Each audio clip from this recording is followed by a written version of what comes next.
할렐루야. 하나님 말씀 또 공부하는 시간이 돌아왔습니다.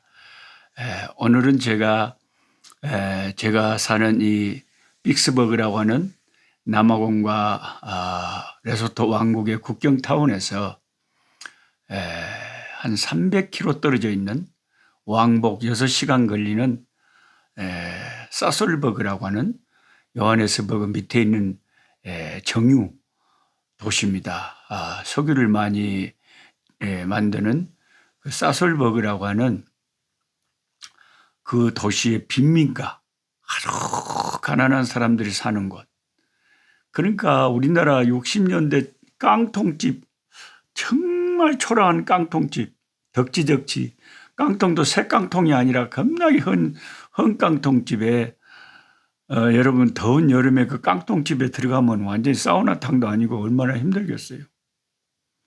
거기에 살고 옆에 조그맣게 화장실 하나 또 깡통으로 지어놓고 그렇게 살고 있는 정말 가난한 사람들이 수십만 가구가 살고 있는 그 사솔버그의 빈민가 마을에 그곳에 교회가 새로 이제 자꾸 빈민가가 늘어나니까 도시 근처에 거기 또 교회가 미처 있지를 못하고 거기는 물도 없고 전기도 없고 그런 곳이 꽤 남아공에는 많습니다. 그래서 저는 이때가 찬스다.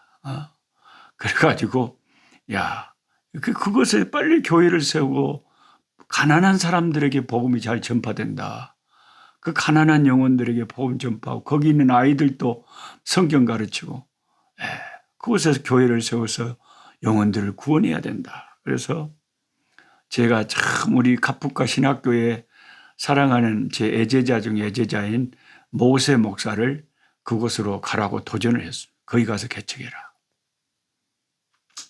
흑인 목사님들은 돈이 아무것도 없잖아요. 그냥 내가 믿음으로 거기 너무 교회가 세워져야 되겠기 때문에 그냥 믿음으로 파견을 했어요. 땅을 사야 되겠는데 어떻게 할까요? 일단 예배당을 세워야 되겠는데 어떻게 할까요? 그래 기도하자. 그리고 제가 기도하면서 몇몇 아는 분들과 함께 기도 제목을 나누었는데 하나님께서 서울의 압구정교회 또 그런 분들을 통해서 교회를 통해서 그 땅을 사고 예배당을 지을 수 있도록 물론 금방 예배당을 한 1,000,000원 주고 지으려니까 뭐 화려하고 멋지게는 못 짓고 그것도 한 400~500명 들어오도록 크게 지으려니까요. 그렇게 지으려니까 할 수 없이 우리도 새 양철판 같은 거 그거하고 엄청난 토목들 이런 걸 확 사고 기초공사하고 해가지고 예배당을 한 달 만에 뚝딱 지어버렸어요. 그리고 그곳에서 교회를 시작을 하고 한국에서 후원해 준 마스크를 갖다가 우리 모세 목사한테 손에 들려주면서 집집마다 마스크 하나씩 들고 가서 여기 교회가 세워졌으니 교회로 나와라. 예수 믿어라. 전해라. 이렇게 제가 이제 적극적으로 우리 제자 목사님을 통해서 교회를 시작을 했는데 아니 그것도 2021년 올해 이 코로나 때문에 여기 남아공도 정신이 없거든요. 남아공은 한국보다 더 심각하고 사망자 수만 해도 엄청나게 많잖아요. 여기는. 그래서 걸린 사람도 뭐 한국은 요즘 몇백 명이지만 여기는 그보다 한 10배는 많잖아요. 그래서 심각한데 그래도 그렇다고 해서 교회도 없는데 사람들이 그렇게 집을 새로 지어서 가난하게 살고 있는데 누군가는 언젠가는 그 지역에 가서 교회를 개척하고 그 영혼들 건져야 되는데 그물을 친 거죠. 그물을 친 거죠. 복음의 그물을 친 거죠. 예수님이 나를 따라오너라. 내가 너희로 사람을 낚는 어부가 되게 하리라 그랬잖아요.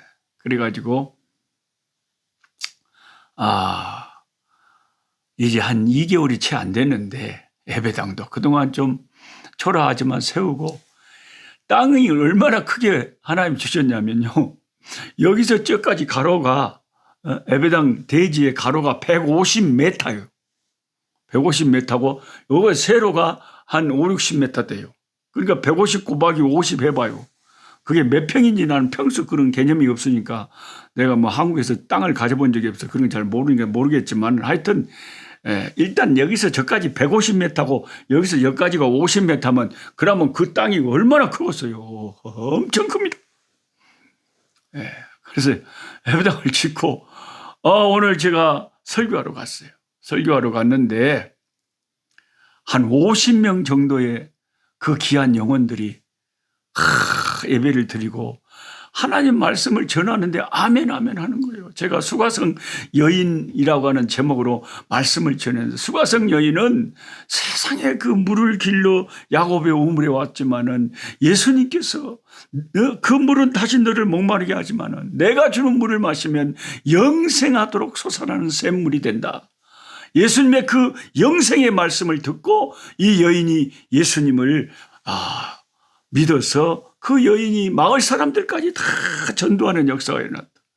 그 여인의 인생이 너무 힘들고 기구했지만 예수 만나서 인생에 완전히 대역전이 일어났다. 그러니 그분들에게 막 열심히 설교하는데 아이고 교회 나온 지 한두 달밖에 안 된 사람들이 어째 그렇게 아멘은 사정없이 잘하고 은혜를 받는지 와마 너무나 그 50여 명의 영혼들이 너무 이쁘고 사랑스럽고 귀중하고 여기 예배당을 안 씌웠으면 이 영혼들이 어디서 왔겠나 싶으니까 그 양반들도 좋아하고 나도 좋아하고 할렐루야. 그래서 제가 약속했어요. 100명 넘어가면 무조건 내가 마이크 사고 키보드 사고 스피커 겁나게 큰 거 사서 다 마을 사람들 다 듣게 하고 앰프 사고 해서 이 마을 사람들 다 줬는데 근데 그 빈민가 마을 사람들이 수십만 명이 그렇게 벌집처럼 도닥도닥 살고 있다니까요. 그래서 우리 전도 목표가 1000명이다. 일단 올해 안에 1000명 전도를 목표로 열심히 전도해보자. 한국의 무슨 세계로 교회도 열심히 전도했더니 지금 수천 명의 교회가 됐다. 우리 교회도 이 마을 사람들 다 전도하자. 그래서 그 지역에는 전기가 없고요. 가난하니까 물이 없어요. 그래갖고 우물 파달라고 마을 사람들이 우리 모세 목사한테 자꾸 모세 목사가 나오다 또 물 파달라는 거예요. 그래? 또 우물을 또 파달라고 또 기도 제목을 나눴더니 서울에 우리 KPM 이사이신 강종환 목사님이 또 헌신해 주시고 또 어떤 권사님이 또 보태라고 헌신해 주시고 막 이래가지고 우물도 순적하게 파고요. 근데 여기는 우물 파는 게 장난이 아니에요. 마다가스카르는 돈이 얼마 안 되는데 남아공 선교사들은 다 알겠지만요. 500만 원은 기본으로 듭니다. 이게 파는 예를 들어서 물이 안 나온다. 그러면 수백 미터를 엄청난 이 파는 드릴이요. 탱크 같은 드릴이 있어요. 그게 사람의 힘으로 수백 미터를 파겠어요. 이런 무슨 드릴 같은 게 둘둘둘둘둘둘둘 이제 파고 들어가는 거예요. 그런 회사가 있어요. 그런 회사가. 근데 하나님의 은혜로 우물을 파는데 한 60m 정도 파고 들어갔는데 물이 팍 터져 나온 거예요. 근데 물맛이 너무 좋은 거예요. 우리 목사님 좋아가지고 어제도 수질 검사 지금 들어갔는데 아직 결과도 안 나오는데 아따 맛있다 그러고 물이 너무 깨끗하고 할렐루야. 마을 사람들이 이제 수가성 여인이 나온 것처럼 여기 큰 수톤의 이 짜리 큰 탱크 2대를 쫙 이제 빌딩처럼 올려놓고 거기다가 전기가 없으니까 솔라 시스템 이 태양열 전기로 이렇게 쫙 해가지고 전기가 돌아가게 해서 펌프로 60m 밑에 있는 물을 사람이 이렇게 옛날처럼 이게 아니고요. 전기로 물을 퍼 올려서 그 큰 두 저장 탱크에 트럭만한 두 저장 탱크에 물을 다 받아 나왔고 거기에서 이제 마을 주민들이 물 받아 갈 수 있도록 해주니까 자기들이 막 물을 푸는 게 아니고요. 물을 전기로 다 저장을 해 놓는다니까요. 그래서 그런 역사들을 참 제가 너무너무 가슴이 벌렁거리고 심장이 뛰고 마음이 너무 기쁘고 왜냐하면요. 주의 종들은 이 없었던 영혼들이 교회가 개척되고 새로 예수를 믿겠다고 나오는 이 영혼들을 보면 한 영혼이 천하보다 귀하니까 얼마나 기쁘고 감사하겠어요. 그래서 제가 오늘 좀 흥분을 해갖고 거기 갔다 와서 여러분에게 사진하고 예배드린 좀 영상도 보여드리고, 오늘 21년 3월 7일 주일 오늘 사사기 4장에서 8장 말씀 공부하도록 하겠습니다.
자, 이제 말씀 공부를 하겠습니다.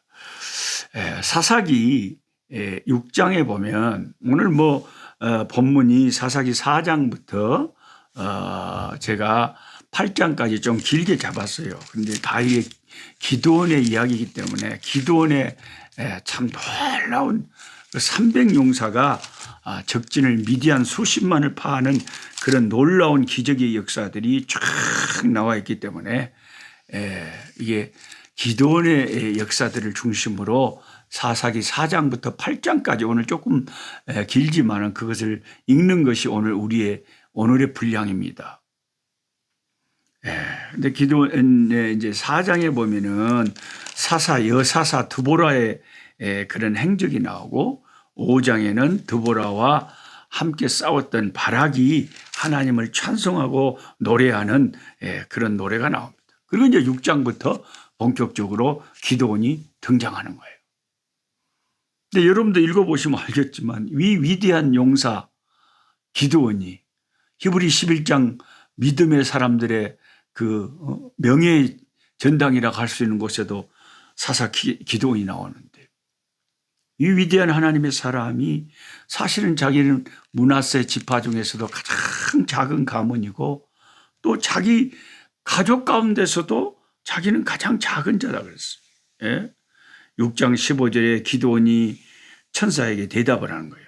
너는 가서 이 백성 구원하라고 하나님이 천사를 보내서 말씀하시니까 6장 15절에 주님 제가 무슨 힘으로 아이고 나 같은 인간이 무슨 힘으로 이스라엘을 저 수십만의 미디안 진에서 군대 손에서 제가 구원하겠습니까? 나의 집은 므낫세 중에서도 극히 약하고 나는 내 아버지 집에서도 가장 작은 자 아닙니까? 우리 형제들 중에서도 제가 제일 못나고 작은 부족한 자인데 아니 제가 꾸역스럽게 느닷없이 어떻게 그런 큰 일을 한답니까? 그렇게 말하니까 하나님께서 주의 사자를 통해서 확신을 주는 거예요. 16절에 여호와께서 그에게 이르시되 내가 반드시 너와 함께 하리니 네가 미디안 사람 치기를 한 사람을 치듯 하리라 하시니라. 그래서 이제 기드온이 그 하나님이 자꾸 할 수 있다고 막 자기를 격려하니까 기드온이 하나님 앞에 시키는 대로 이제 순종을 하기로 작정을 하고 우상 타파하고 그리고 담대하게 하나님 앞에 주님이 내게 역사하시고 주님의 능력이 탁월하시다는 것을 제가 한번 저에게 표징을 한번 보여달라고 그런 기도를 해요. 그 표징 기도가 뭐냐면은 양털 뭉치 기도라는 거죠. 그 양털 뭉치를 자기 마당에다 놔두고 하룻밤 자기 전에 이 양털에만 이슬이 내리고 마당에 있는 다른 데는 이슬이 전혀 안 내리도록 해달라는 거예요. 그리고 그 다음날 아침에 딱 봤더니 진짜로 양털에만 탁 이슬이 내려있고 다른 데는 전혀 이슬이 안 나요. 그 양털을 짜본 게 물이 나올 정도로 이슬이 많이 맺혀 있는 거예요. 그래갖고 한 번 더 하나님 앞에 하나님이 이렇게 제 기도를 들어준 바예요. 한 번 더. 그러면 오늘 저녁에는 이 양털에는 전혀 이슬이 안 내리고 딴 데만 이슬이 다 내리게 해 주십시오. 그렇게 기도하고 다음날 아침에 딱 봤더니 정말 자기가 기도한 대로 그렇게 됐다는 거죠.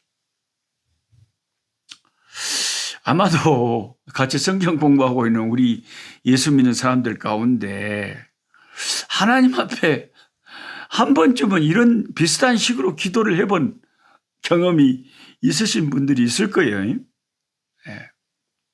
하나님, 이 사람하고 결혼하는 게 아버지 뜻입니까? 하나님, 제가 이 회사를 옮기는 게 하나님의 뜻입니까? 이 일을 계속하는 게 하나님 뜻입니까? 무엇이 하나님의 뜻인지 좀 알려주세요. 만약에 하나님의 뜻이라면 이런 일이 발생하도록 하나님 인도해 주세요 하고 우리가 기도원의 양털뭉치 기도처럼 할 수도 있죠. 정말 어떨 때는 답답하니까 하나님이 그렇다고 무당 찾아가라고는 절대 허락을 안 하고 그거는 우상숭배의 큰 죄다 그러니까 그럴 수는 없고 그러면 하나님이 해결해 주셔야 되는데 정말 양털뭉치라도 앞에 놓고 기도원처럼 기도하고 싶을 때가 있잖아요. 우리도 살다 보면 있지. 있잖아요, 솔직히. 예. 그런데 사실 성경을 보면 기도원의 케이스는 양털뭉치를 놓고 기도한 게 하나님의 뜻을 알고 싶어서 한 기도가 아니었죠. 하나님의 뜻은 분명히 이미 기도원에게 전해줬거든요. 천사를 통해서 미디안을 치라는 것입니다. 그래서 그 쳐야 되는지 말아야 되는지 그걸 알기 위해서 양털뭉치 기도를 한 게 아니었어요. 왜 했느냐? 무서우니까, 두려우니까, 도저히 안 될 것 같으니까. 그 하나님이 얼마나 힘 있는 분인가 한번 좀 보여달라고. 그래야 자기가 힘을 얻어서 뭔가를 하나님을 위해서 일할 것 같으니까. 그래서 하나님을 시험하는 기도를 그렇게 기도원이 했는데도 참 우리 같으면 아이고 뭐 들라고 이런 사람을 세워가지고 하나님 일을 하려고 그럴까. 그러니까 그냥 하기 싫으면 그만둬. 이렇게 우리는 그럴 것 같은데 어떻게 그렇게 하나님은 우리하고 틀린지 모르겠어요. 하나님은 자비하시고 오래 참으시고 그래 기도원의 기도를 둘 다 들어주면서 기도원에게 용기를 주신 거예요. 예.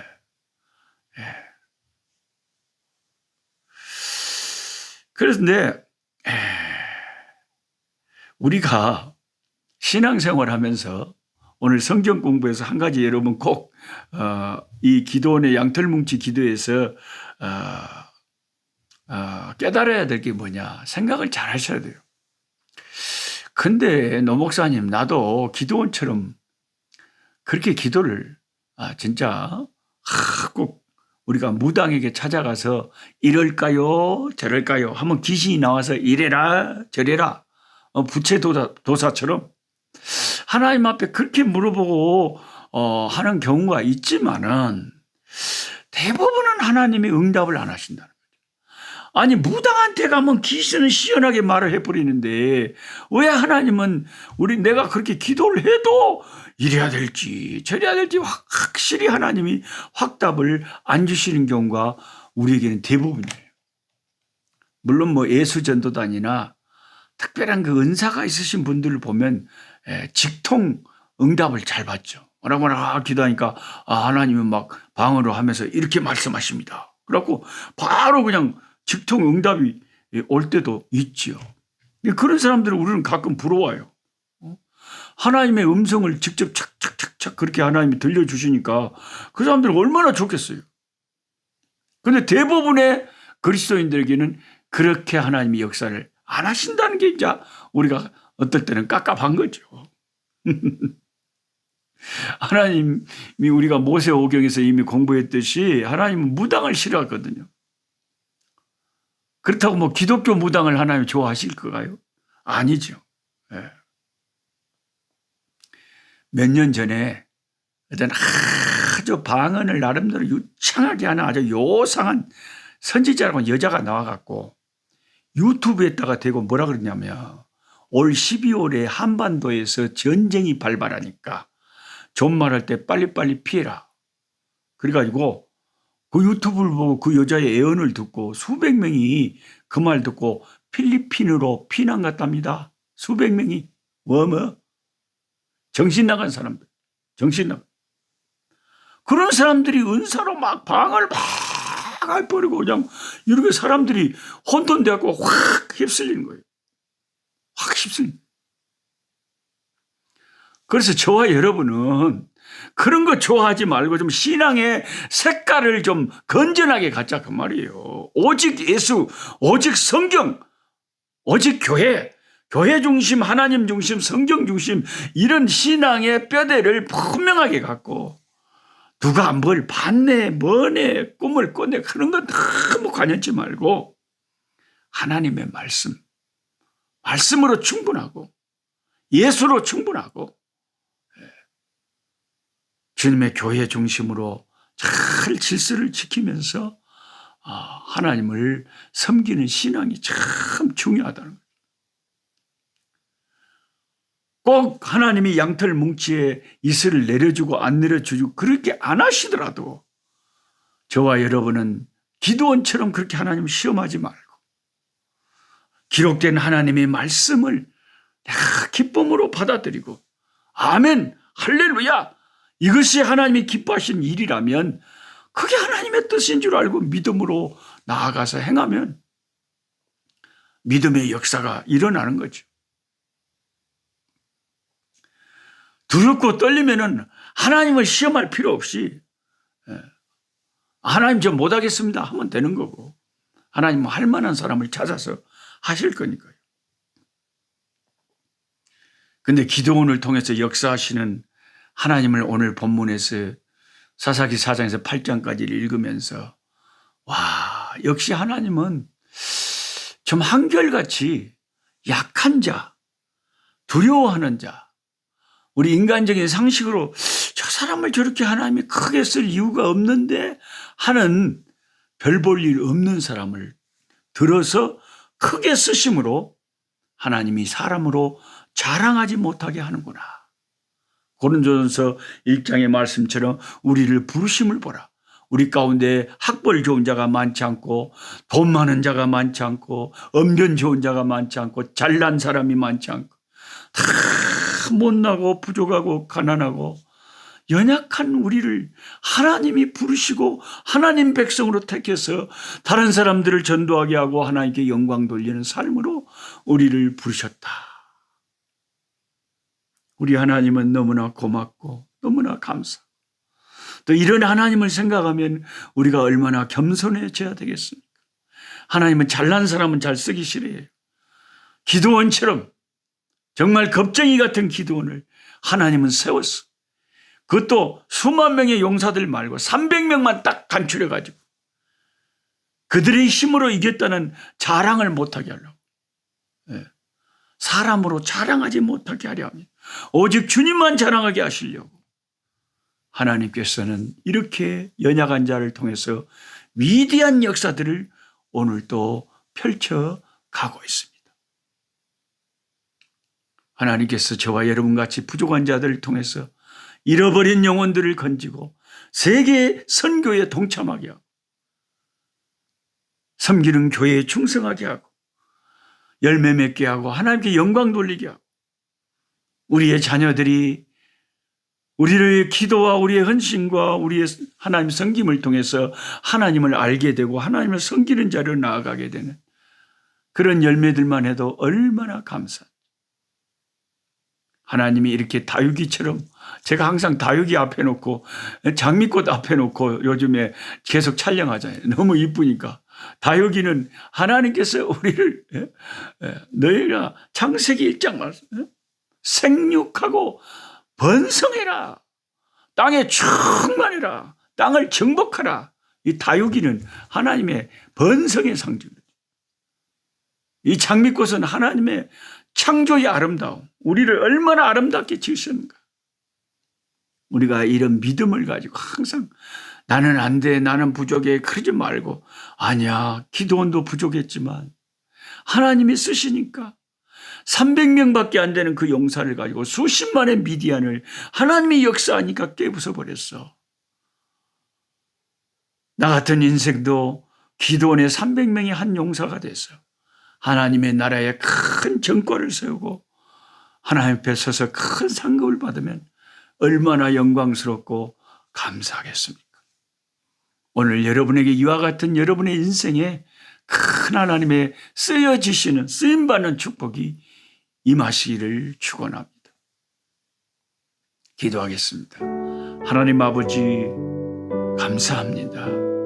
오늘 사사기 4장부터 8장에 아버지 주로 6장부터의 기도원 이 하나님의 사람의 역사를 읽었습니다. 기도는 겁 많은 자였고 므낫세 지파 중에서 작은 가문이었고 또 자기 가족 가운데서도 아주 작은 자였습니다. 겁이 너무 많아서 미디안진이 무서워서 몰래 뒤에서 포도주 틀에서 곡식을 갈고 있던 참으로 겁 많은 자였는데 큰 용사라고 하나님의 천사를 통해서 그를 불렀습니다. 하나님은 정말 놀라우신 하나님. 그 겁쟁이 기도원을 큰 용사라고 불러주시고 정말 하나님의 불러주신 그 부르신 대로 그렇게 위대하고 크게 사용하셨습니다. 큰 용사로 쓰셨습니다. 큰 아버지 하나님 열매를 맺게 하셨습니다. 능력은 하나님께 속해 있기 때문입니다. 우리가 잘나서가 아니라 하나님이 능력이 탁월하시기 때문에 그런 역사가 일어나는 줄 믿습니다. 하나님이 성경 공부 함께하는 모든 우리 꿀송이 보약교티 구독자들 아버지 오늘 또 복 주시고 용기를 주시고 아버지 참 의기소침해 있으면 하나님 기도원에게 큰 용사라고 불러주신 것처럼 믿음을 새롭게 강하게 크게 가질 수 있도록 역사하여 주시옵소서. 우리 구주 예수님의 이름으로 기도하옵나이다. 아멘. 아멘. 약한 자 힘주시고 강한 자 바르게 주 함자 정택함이 주님의 뜻이라. 해 아래 압박 있는 곳 주 거기 계셔서 그 팔로 막아 주시어 종이가 서